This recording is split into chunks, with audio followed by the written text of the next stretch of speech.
Life in Milwaukee before I moved was actually very creative, moving a lot, and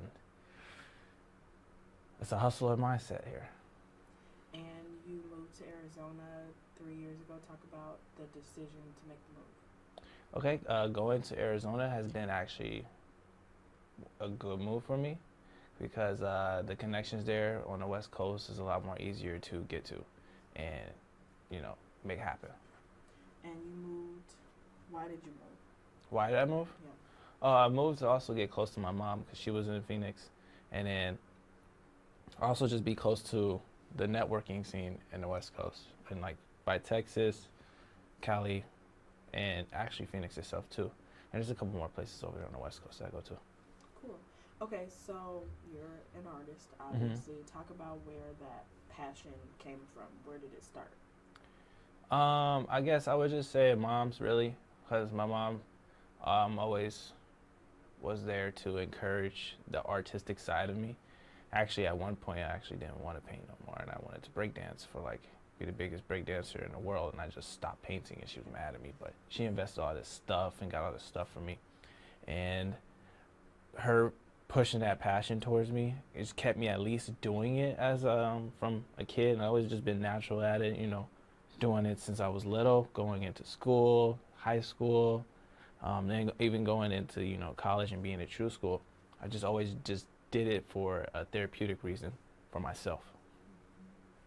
So, how do you think you've grown as an artist over the years? I feel like I'm still the same person when I started. It's just more people see it, and it was something for myself earlier, and the years of doing it, I just did it because it made me happy. It was something that I can do to get away from everything. So now it's a thing where I use that same thing that it was for myself, but for the world.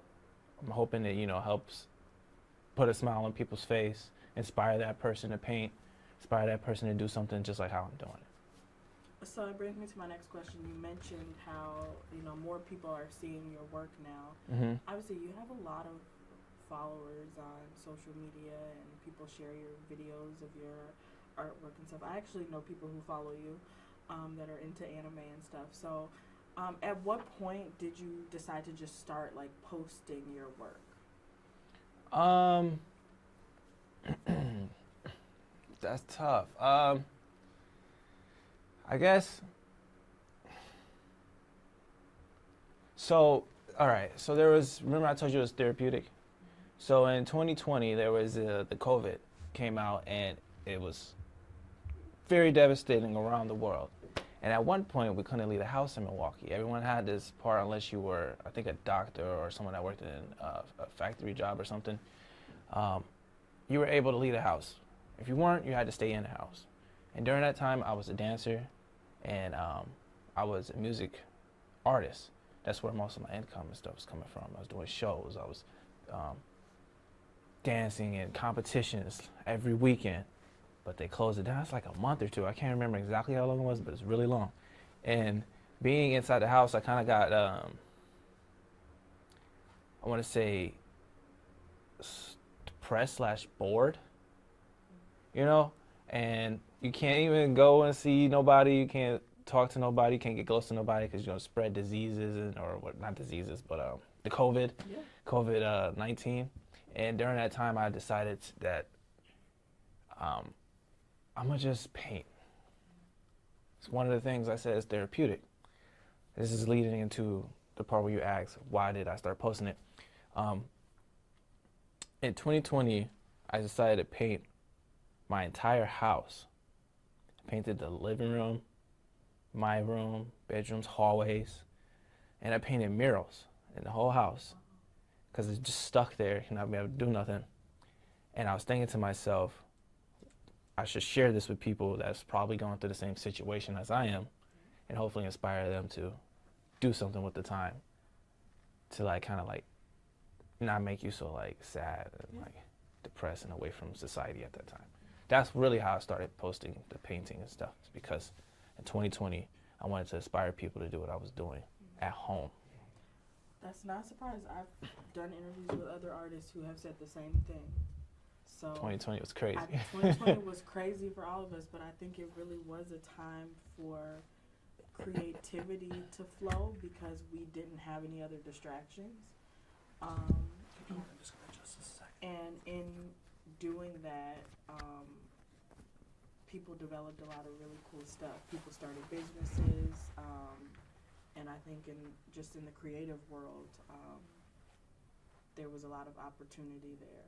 So Especially at home, we had nothing to do but create. Exactly. So you started sharing it. When you decided to start sharing your work online, did you have any sort of expectations for No. what the response was going to be? Not at all. Nope. And then when I saw the response, it happened literally, it was like an overnight thing. That was crazy. Because I guess no one knew I knew how to paint. I think that's what it was. And I was doing the music and the dancing, and everyone knew me for that. And then as soon as I guess I posted, I guess I also had a creative ways of doing things. One of my friends' name is Gene Tate. He's an artist too. And we're all, me, Gene, and Brema, you guys probably know them. We're all from this space here called True School. And we were alumni, we were raised going up in here. And while we was here, actually in that room over there, he was painting a denim jacket, right? And he put an anime character on it. And I saw that, I was like, dang, you gotta show me how to do that. Gene teaches me how to do it. So I go home, and after I was painting the walls and stuff, I decided to do it on the jacket. That's really what happened too. I painted a jacket, and when I took that jacket that Gene showed me here how to do and painted, that's the one that actually went overnight on Instagram and TikTok. It was an anime character. I painted it, and everyone's like, oh my God, I've never seen this before, or whatever. And it just took off, skyrocketed. And then once you got that, you were like, okay, I got something here. Yeah, that's what I was thinking. I was like, oh, I got something here. And I started doing it, and surprisingly, I painted a lot of jackets. Yeah, I stayed up all night. People start reaching out like, hey, I want you to do my jacket. Yeah, it's pretty much like, well, actually, because like, I was being stingy with my art in the beginning. Mm-hmm. I didn't want to give it out or nothing. So when I painted the jacket, I painted it for myself. And then people saw it, and then everyone was asking me, can I get it? Can I get it? I told everybody no. And then one day, this one guy got online, and he was like, I'll give you this much for it. I was like, whoa, all right, here you go. And it started there.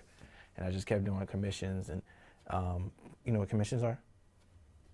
What is it, just like when you, no, go ahead. So a commission's like a custom. Okay.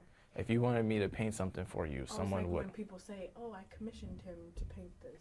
Okay. Exactly. Okay. So I was commissioned to paint a bunch of jackets for people. I wasn't doing canvases yet. Oh, so that's how you started doing jackets. Interesting. Mm-hmm. So that's how you were making your money at first? Commissions. Yep, commission jackets. And it was like, these are like lucrative like deals that you were doing? Yeah. I was doing like one jacket was probably like $350, and then it went up from there. In the beginning, yeah, it's the one person just threw a big number, and I was like, oh, okay, and then everybody just started paying that same thing. Mm-hmm. And I just started doing commissions, straight commissions. Just customs. People send me pictures. Can you do this? Can you do that? Can you paint my dog? Can you do? I was just doing that for a very long time, and then eventually, after I, saved up enough money, I just was like, yeah, I'm done with the commissions for a little bit. Let me just start painting what I want to paint, and I like anime. I love anime, so just started painting anime for fun. Yeah, so let's talk about that. So you are a fan of anime, so that's pretty much what you focus on. I know a lot of the videos that I've seen online. I see the anime characters. I'm not super, I won't say I'm an anime fan, but I know some stuff. Bleach is good. Naruto is good. Facts. I just started, is it Jujutsu Kaisen? Yeah, That's good. So I know a little bit. Mm-hmm. So For people who don't understand, like, Hmm. the hype around anime, can you explain that part a little bit? Because there are going to be people who watch this story that are like, I don't get it. Can you explain that? Oh man, so for me personally, with anime, it's very, how can I say it? The words? I guess cool to me. It's like inspiring. The art is everything for me too. The art in anime is like it's a whole different like vibe when you like think about it, and everybody has their own like touch on it, on how they like to do it. Like I'm working on my own right now, so I got my own I'm working on. That's cool. You know what I'm saying? And I have my own style, but I got my own story, I drew my own everything. So it's like the art is really everything, but the story is an anime. Like One Piece is all about liberation. You know what that? You know what I mean by that? You could explain that. Oh, so like One Piece, the main character Luffy, he goes around to different cities in his world, and he basically frees the people that's been an oppression. And then on like Goku, it's just about passing your limits at all times you can, going right past it. And then you got Bleach, Ichigo, same thing, passing your limits, inspiring a whole generation to start. The same with One Piece too. So I basically watching all that, I got that same energy and I put it into the art. Yeah. Pass my limits. There's really good Inspire. character development in anime. The storylines Yeah. are Storylines solid. are crazy. Yeah. So when you are deciding to do a painting, like what is are people requesting like, oh, I want you to do this character, or is it this all you? Just me. Yeah, just me. I would wake up one day and be like, I'm gonna paint this. Why? Because either I watched it, I liked it, or because I just felt like painting it. That's cool. So yeah, a lot of what I'm getting from you is, you know, yeah, people love your stuff. They'll pay for it even, but that's not why you do it. You do Not at this all. for yourself. Talk a little bit about where that passion comes from. Where it comes from? That's a tough question. I don't even know if I know the answer to that. The passion behind painting is, well, I guess most artists, I don't know how to say this the correct way, but most artists are like kind of like, I don't want to say I'm sad or nothing, or like depressed or anything, but like I know what you mean. you use your painting as a getaway. And for me, I see a lot of stuff on social media, a lot of things going around the world, here at home, things go on at home, and like I use my painting as a getaway from all that stressful events and things in my life that is going on. So I think that's the most inspirational thing that you were saying. Like where do I get that drive from? Seeing everything. I gotta forget it. One of the ways I forget it is painting. So. And I feel like you are aware, but I'll ask you, are you aware that when you're doing that, you are also creating an avenue for other people to get away and escape and experience something different than whatever they're going through too? Yeah, I really do. I truly do believe that. Yeah. Get a lot of messages. Yeah. And some of those messages are dark, and I don't even know how to respond to them. But I try my best. So talk a little bit about just like how your following grew when you started to kind of notice that people were really interested in your work. Did you start to set goals for yourself, like, hey, okay, I want to get this many followers by this date, or did it just kind of come? I don't care about the followers. Like I don't care about the followers. I don't care about the numbers. The numbers came. The numbers is like, I feel like it's a family base for me. So if you're part of that number, you're part of the family. But all the numbers, like, I didn't really think too hard about that. I think the art carries itself, but that's a hard question. I don't know. I don't really like set goals for followers. Sometimes I wake up and the next day I have another like 250K and I'm like, cool, let's keep inspiring those people. That's how I'm thinking, you know? That's why you're seeing the success that you're seeing, though, because you're not focused on being seen. You're just doing what you love, and it shows. Yeah.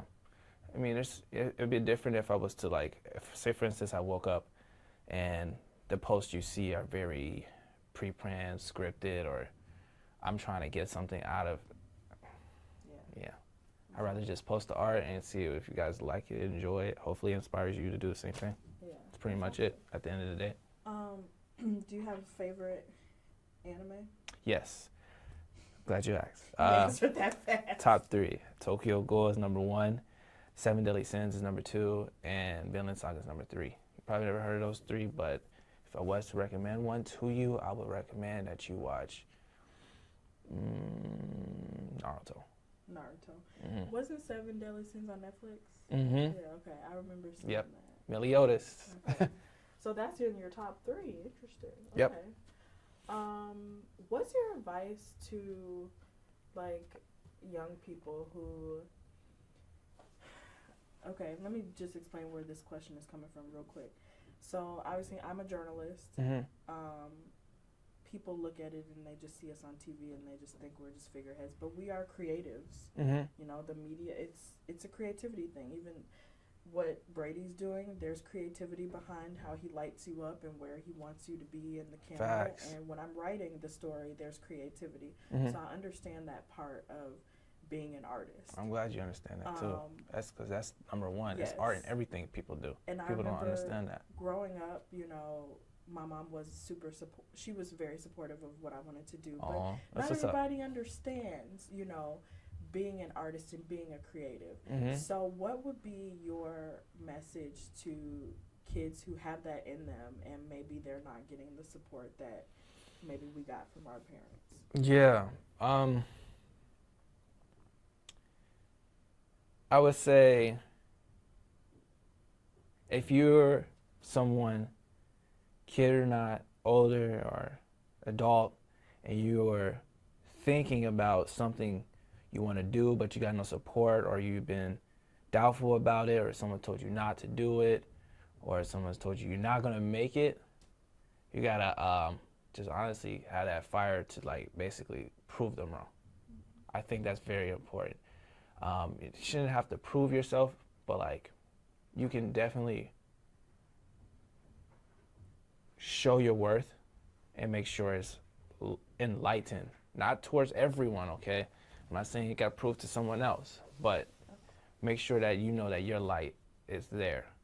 Don't just try to, like, hide it or not let no one see or be told that it's not there. You know what I'm saying? It's like telling someone you don't got a light switch, you can't turn it on, but at the end of the day, you're the one that got to turn the lights on at the end of the day. So that's how I feel about that. Make sure you do it. Don't do it for any acceptance or what's that called when people, opinions. Don't worry about none of that. You got to do it for you. The love, the passion that I was talking about earlier. Or just do it as a getaway. That's one of the ways you can start too. I just like to do it for a getaway. That getaway is crazy. It's tough. And then when you're painting, you're doing your art, you got this nice little warm, and when I say art, I'm not just talking about painting. Like you said, your art. That's what you're doing. It's what Brady's doing. When you doing it, there's gonna be that burn low, deep in your gut. You're gonna feel it, especially at nighttime if you're up at 3 a.m. doing it.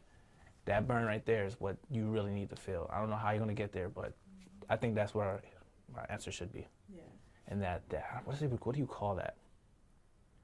Is that inspiration or motivation? I mean, yeah, I think it is inspiration. It's that gut feeling. It's like warm, and then your lower belly sweats like crazy. Mm-hmm. Everyone goes through it when you're doing something you love to do. Mm-hmm. I love that. I know it's not why you do it, but just on a human level, how does it feel to know that people will pay you to do something that you love to do? How does it feel? Yeah. Never take it for granted. For one, I never do that. But it feels great. It feels good. People. I'm sorry, I don't understand. Can I say that again? So the way that I'm thinking of it, I'll go back to a personal story just to connect it. I've always wanted to be a reporter since I was a little girl. I was 3 years old. You're doing it now. My mom will tell you stories. I would come down in the living room at 3 years old with her little suit jacket on and a brush and report the news of the house. Yeah. This is always what I wanted to do. So when I got my first TV contract, it was a small town, obviously, and I wasn't making nothing. But I remember feeling just this really strong sense of pride, like, oh my God, someone wants to pay me to be a reporter. Yeah. It's this thing that I've always wanted to do. That was my dream. Yeah. So how does it feel to know that people will pay you to paint, and that's your passion? Making money off of something that you love to do. Yeah, I mean, you got me in. That's a dream. You got me with that one. Because I didn't want to sell it at first. And now that it's selling. Right, because you say you were stingy with it at first. Yeah, something I just love to do, right? And now everybody wants to pay for it, or, will pay for it. Someone would pay for it. Just thinking about that. I didn't really think about that. Tough. Can I just ask something real quick? Yeah. Is it hard to sell these sometimes? I mean, with like your projects, your babies almost, You put so much love into them. Do you ever do Yeah, it things hurts, bruh. Are there some that you haven't sold that you want to keep?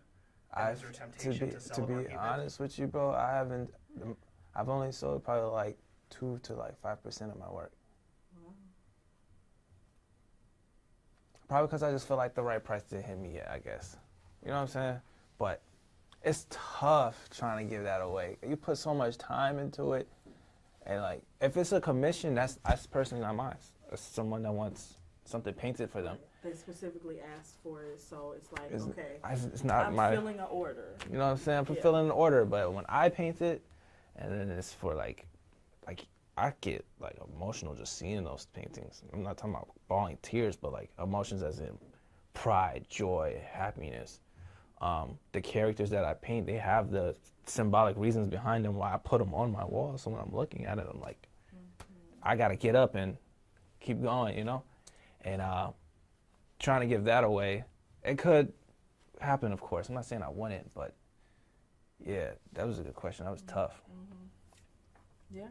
I mean, it makes sense. You have an emotional connection to the stuff you do. That's why it's so good, because you're putting your heart and soul into it. Facts. It's not just doing it just to do it. Yeah, I put my heart and soul in that. Yep.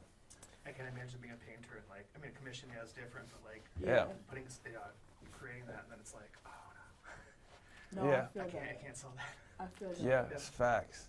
That's how I be feeling, bro. But the commission, I can just do the commission real quick. Cause I did a painting of Winnie the Pooh and Tigger, and I showed Jim Cummings. He's the voice of both of the characters. He was surprised and he signed it and he asked for it. I was like, man, I gotta take this one home. I'm sorry. He wanted it. He didn't want to give it to him. I didn't want to. I put all that time and passion into it for you to sign it for me, bro. And he was like, but I got a surprise for him, so.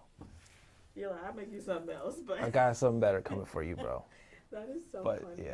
yeah, that's kind of that same situation. But I got something for him though. So It's gonna be tough. there's some exclusivity behind what you do because it is so near and dear to your heart. Facts. Yep. And the support though that I get from people is crazy, and all around the world. I don't take that for granted. When I see Puerto Rico, Australia, Japan, Germany, Brazil, especially United States, all over United States.